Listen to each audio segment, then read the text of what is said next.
Podcasteuse, c'est un épisode tous les 15 du mois. Une échappée dans le quotidien du génie de leur vie.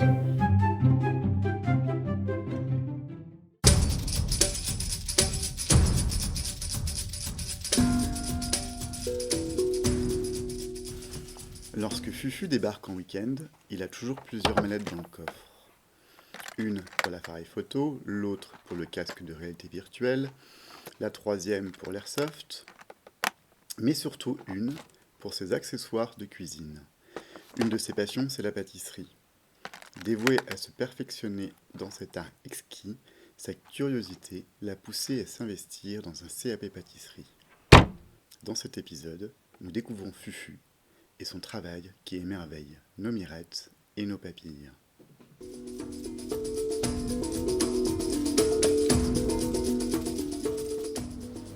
À l'origine, ça partait plus d'une blague qu'autre chose, avec une pote. Moi, j'étais plus cuisine salée en fait à la base, et elle était plus sucrée. Puis j'ai dit bon allez, vas-y pour pâtisserie, ça me fera apprendre des trucs. Ouais, j'étais pas très doué en sucré. En fait, on s'est motivé parce que c'était la dernière année où tu pouvais le faire sans faire de stage. Après, là, il y a eu une réforme et t'es obligé de faire 6 semaines de stage. Et je ne veux pas quitter mon job pendant 6 semaines pour aller faire des croissants à 3h du matin. Donc on a dit, là, il faut se motiver, il faut le faire maintenant ou sinon on le fera jamais. Donc on s'est motivé. Et donc t'as que des TP quoi. Il y avait des cours théoriques. Ça, du coup, tu reçois les imprimés, quoi, puis tu potasses. Ah, c'est par correspondance. Ouais. Tu connais pas du tout le profil des gens qui l'ont fait en même temps que toi. Si, après on a fait quand même quelques cours en physique, mais pas beaucoup. Genre sur l'année, on a dû en faire une dizaine, quoi. Et après, il faut pratiquer chez toi, quoi. D'accord. Heureusement, du coup, qu'on était deux, parce que ça te motive, tu te dis, bon, allez, ce dimanche, on fait un après-midi entraînement et tout.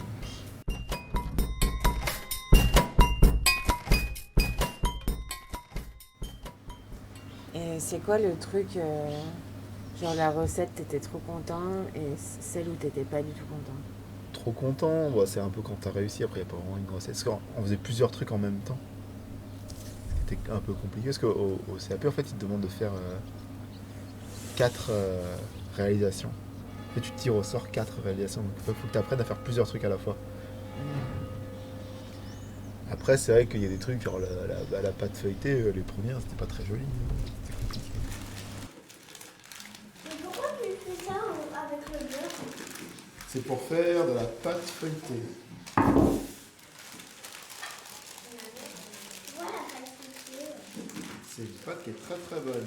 Il y a beaucoup de beurre.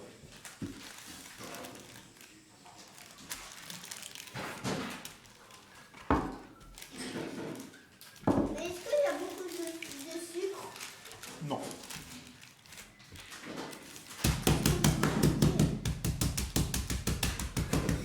Tu préfères le sucre ou tu préfères le beurre? Les deux ensemble. Les deux ensemble, voilà. Le gourmand. Idéalement, je pense qu'il faut avoir tout fait au moins 2-3 fois pour maîtriser, voire plus sur les trucs un peu difficiles. Ouais, ça marche jamais vraiment en fait la première fois. T'as toujours des petits trucs que tu peux améliorer. Je pense que le mieux c'est quand même d'avoir un prof qui te dit tout de suite c'est ça qui va pas. C'est genre ton croissant, tu fais ton croissant, il est trop brioché, du coup le prof il va te dire tout de suite c'est parce que t'as trop écrasé la pâte, là t'as trop malaxé, t'as trop fait ci, t'as trop fait ça. Alors que si t'as personne, tu te dis oui, ça n'a pas le même rendu que ce que je voudrais, mais tu te dis je fais quoi? Alors si t'as pas de prof, en fait il faut faire 15 fois et puis il faut changer à chaque fois, tu dis ah ouais là j'ai un peu plus malaxé, ça a fait ça, ah ouais là j'ai un peu plus ça. Il n'y a pas des forums sur internet et tout? Ils disent pas tout. Ouais. Ils disent pas tout honnêtement. Contrairement aux matières scientifiques où les scientifiques tu trouves beaucoup de choses. Dès que ça touche à l'artisanat un peu comme ça, t'as un peu ce côté un peu secret, je donne pas ma recette, je donne pas mon si, machin. La mentalité est différente. Je pense que c'est un peu historique. Le profil de gens est un peu différent. C'est dommage parce que je pense qu'il y a des choses qui se perdent à cause de ça. Il y en a plein qui disent moi je donne pas ma recette parce que sinon tu vas me copier, tu vas te mettre à côté, tu vas faire la même chose. Bon, tu me diras, dans les autres trucs, on a fait les brevets, les machins aussi, c'est pareil, mais après je comprends, parce qu'aujourd'hui c'est très... Côté scientifique, on partage plus les connaissances. Tu vas pas cacher une formule mathématique, tu vas pas cacher... Ou même, sur la limite, tu poses un brevet, mais tu l'as publié pour le protéger. Alors que dans la pâtisserie, les gens, ils lâchent moins leurs secrets. Ils disent, ah, ça c'est mon secret, je vous dirai pas comment je fais et tout. Tu vois, par exemple, il y a un célèbre pâtissier, là, Philippe Conticini, qui ouvre plein de boutiques un peu dans toutes les grandes capitales. Et des fois, il fait des lives où il apprend, je sais pas, à faire la galette des rois, à faire ci, à faire ça. Alors c'est très bien parce qu'il donne plein de conseils, plein de petits détails, il donne ses astuces. Et puis à un moment, il dit, ah par contre, pour la dorure, je vous dis pas ce qu'il y a dedans. Et donc en fait, oui, sa galette, elle a un rendu qui est pas comme la tienne, parce que la tienne, quand tu mets toi ton jaune d'œuf, ça a tendance à noircir un peu, c'est pas mauvais, mais donc elle est plus sombre quoi. Et tu vois que la sienne, elle est très brillante, mais elle reste claire encore. Bon, c'est son savoir-faire. Et du coup, tu vois, en plein milieu du cours, du live où il t'explique plein de choses, il te dit ah ouais, ça je te dis pas. C'est un peu frustrant, tu vois. Bon, après, je comprends, oui, parce qu'il dit moi j'ai travaillé 3 ans pour avoir ce rendu-là, donc j'ai pas envie de vous donner. Mais bon, est-ce que toi, cuisinier du dimanche, est-ce que tu vas faire la rivalité avec sa boutique aux Champs-Élysées ou je sais pas trop où, ou à New York ou à Tokyo? Et il y a aussi le plaisir d'acheter chez lui aussi, enfin quelque part. Et donc, c'est quoi tes projets après là? Un jour, si j'en ai marre, peut-être. Parce que même si, tu vois, les pâtisseries que je fais, je suis content du goût, je suis plutôt satisfait de la présentation. Il manque encore une étape en plus encore pour dire... Une feuille de parce que, papier. tu vois, si j'ouvre un truc, ce serait pas juste pour faire la pâtisserie du coin. Et disposer donc 8 croissants. Donc suffisamment espacés. Donc soyez bien vigilants à ce que notre pointe soit bien placée en dessous. D'accord? Parce que si on met par exemple la pointe comme ça, lors de la pousse, notre croissant va s'ouvrir comme ça et à la cuisson va s'ouvrir. Donc il est impératif de bien mettre la pointe vraiment en dessous.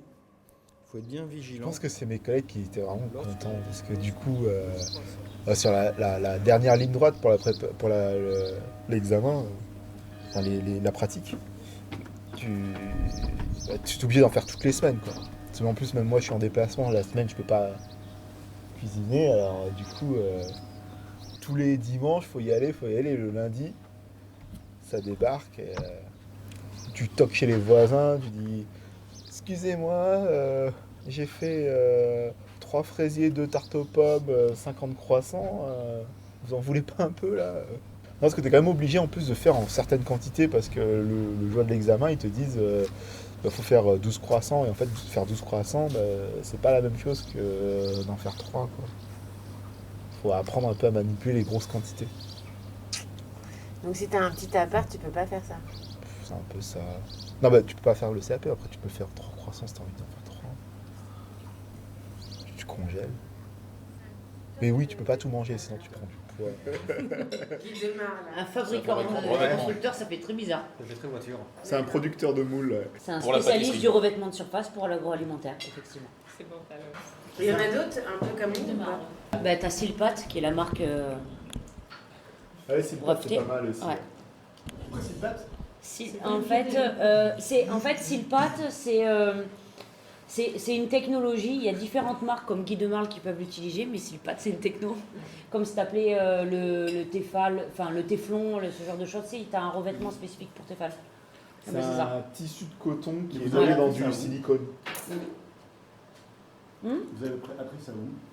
Parce qu'on aime cuisiner et pâtisser. Voilà, et que c'est les références sur le marché. Dans le milieu. Mais encore. Ouais, mais tu commences, t'achètes tes paquets de sucre par 5 kilos. Pareil pour la farine. Il y a un moment, Est-ce que tu as une idée en termes de budget, tout ce que ça t'a coûté en fait? ça m'a coûté une blinde. J'ai pas compté, mais ça m'a coûté une blinde. Parce que t'as quand même une liste de matos obligatoires que tu dois amener le jour de l'examen. Mais c'est genre 1000 euros, 5000 euros, 10 000 euros. Ouais, je pense qu'on est entre 2 et 3 000 euros, je dirais. Quand même. Sachant qu'en plus, je partais pas de zéro, j'avais pas une cuisine vide, quoi, quand même. Ouais, tu cuisinais déjà beaucoup. Mais déjà, j'étais obligé d'acheter le robot. Le robot, ça coûte un bras. Que t'es quand même obligé de faire certains trucs au robot. Et t'as je mis peux pas tout combien de faire, là. temps là? T'as mis 1 an, 2 ans? 1 an et demi. Bah, tu t'inscris à l'Académie de Lyon. Après, les cours, nous, on s'est démerdé à droite à gauche entre des instituts, des mecs qui donnaient des cours, des tutos sur Internet. Qui l'a fait? Chuchu. C'est ça? Et ça, c'était quoi? Comment on est C'était pas- quand t'avais quel âge? 3 ans? 3 ans? 3 ans. Ah non. Ta mère, si tu veux, tu peux le faire. Avec ta mère. Oui. Mais cuisiner, si tu veux. Cuisiner, pas forcément. Cuisiner, c'est pas forcément tout seul ou avec des gens. Ouais. Ça peut être les deux. Ouais. Vous, Mais quand t'es petit, c'est rarement tout seul quand même. c'est jamais tout seul. On est tout petit. L'écrit, après, les écrits, franchement, alors quand tu es déjà diplômé, t'es pas obligé, t'es dispensé de refaire maths, physique, géo, tout ça. Tu peux quand même le faire si tu veux gagner des points en plus. Mais tu peux dire aussi ne pas le faire et ça te donne pas de points, quoi. Pareil pour le PS. Les trucs. Moi, je l'ai pas fait. Quand tu passes quand même les écrits avec le fonctionnement de l'entreprise. Bon, après, quand tu bosses, tu sais ce que c'est un CE, tu sais lire un contrat de travail, tu sais. Après, ce qui est plus dur, c'est ce qui est vraiment intéressant, c'est ce qu'ils appellent technologie de la pâtisserie. Où là, tu vois pourquoi ça fait telle réaction, pourquoi il faut pas faire ci, pourquoi il faut attendre. Ça doit être cool ça. Ça, c'est le truc que j'ai préféré, quoi. T'expliques les différents types de farine, pourquoi il faut utiliser celle-là dans tel cas, pourquoi il faut mélanger dans tel cas. Ça, c'est pour ça qu'on l'a fait. C'est là où c'était vraiment intéressant. Comment ils peuvent garder la recette alors qu'ils n'ont pas le livre à recette? Qui ça? Il y a des gens qui arrivent à cuisiner sans livre de recettes, c'est ça? Ah ouais? Comment ils font? Bah, ils ont tout dans la tête. Pas plus.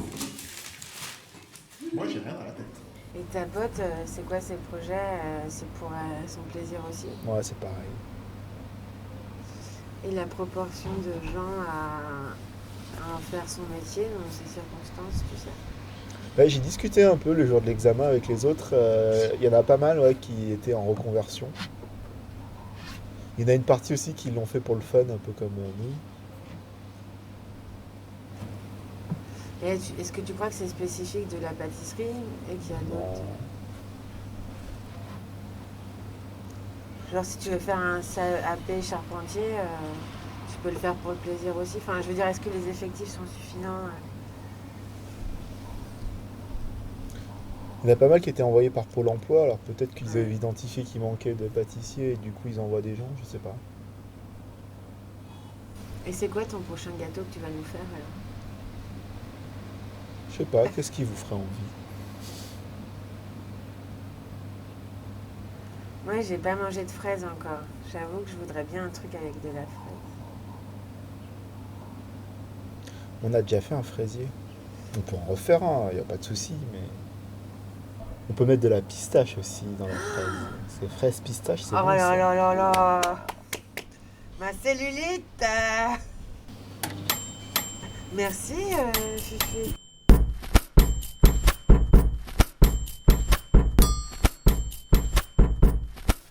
La première saison de Podcasteuse touche à sa fin. Un grand merci à tous les podcastés, ou pas, qui ont participé de près ou de loin à cette aventure. Soyez rassurés, l'été sera rempli de nouvelles rencontres, de fêtes, de promenades et de nombreux week-ends entre potes. En somme, de quoi vous préparer de beaux épisodes pour la rentrée. Profitez bien de l'été et bonnes vacances!